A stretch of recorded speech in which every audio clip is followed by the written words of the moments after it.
You've probably seen them parked on the side of the street, or maybe you've been sitting in traffic when someone zips past you on a brightly colored e-bike or e-scooter. The use of micromobility, or small vehicles like electric bikes and scooters, has surged over the last decade. Both are considered low cost and can travel nearly twice the speed of traditional bikes and scooters.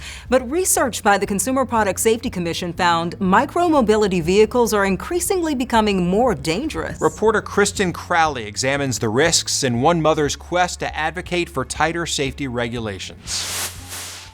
In March 2025, Kat Velasquez was at work when her phone wouldn't stop ringing. I was like, "Who's this?" And she goes, "You don't know me, honey. I'm just calling to tell you that both your kids were hit by a car. They were on their scooters." Las Vegas Metro Police say her 22-year-old son, Christopher Soto, and his 14-year-old brother were riding their e-scooters when they entered an intersection and collided with a car. Kat says she sped across town to find out what happened to her sons. I didn't know if both my kids were dead. One.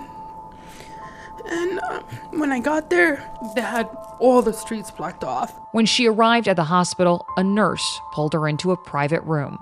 She was told her youngest son, Carlos, was in bad shape and would need months of rehabilitation. His injuries, some will heal, some will not. He still has a gouge of his skull kind of indented, and doctor told him that he'll never get vision again in his eye. As for her eldest son, Christopher, he did not survive. She told me, "I'm really sorry, but we tried everything, and we could not bring Christopher's heart rate back." Christopher and Carlos are part of a troubling national statistic. Researchers at UC San Francisco report a major national surge in accidents involving e-bikes and e-scooters. E-bicycle injuries mostly doubled every year from 2017 to 2022, while e-scooter injuries rose by 45% each year. If you're on an e-bike and you get in an accident with another vehicle, you're not going to win that accident. Sunny Johnson is a supervisor for Honolulu EMS. She's witnessed firsthand the harm e-bikes can cause. People are getting very seriously hurt. Ruptured spleens, head injuries, concussions, facial fractures, extremity fractures, deep lacerations. Johnson says riders suffer more severe injuries because of factors like a lack of self-stabilization, uneven acceleration, and higher speeds. It's even more important when you're going quicker to be attentive, be aware of your surroundings, and ride in a predictable and visible manner. Malia Haranaga echoes Johnson's concerns. She's the Hawaii Bicycling League's director of adult education and teaches people the proper way to ride.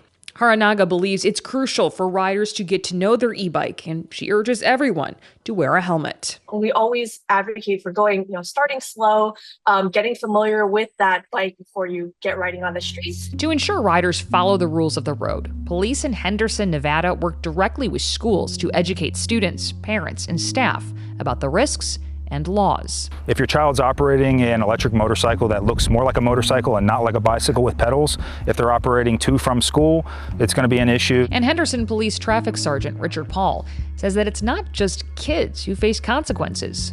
Under Nevada state law, parents and guardians can also be held liable if their child is caught riding illegally, which means they could face citations. They don't really realize what they have their children out operating with.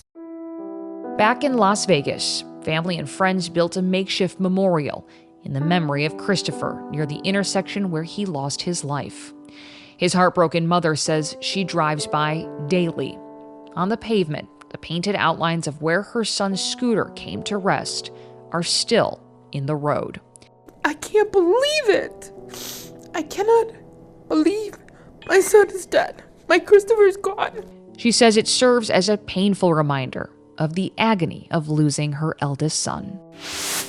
As of October 2025, at least 28 states and Washington, D.C. have enacted e-scooter laws, and nearly 4 dozen have some form of regulation for e-bicycles. These laws and regulations address various aspects of use, including age restrictions, speed limits, designated riding areas, and helmets.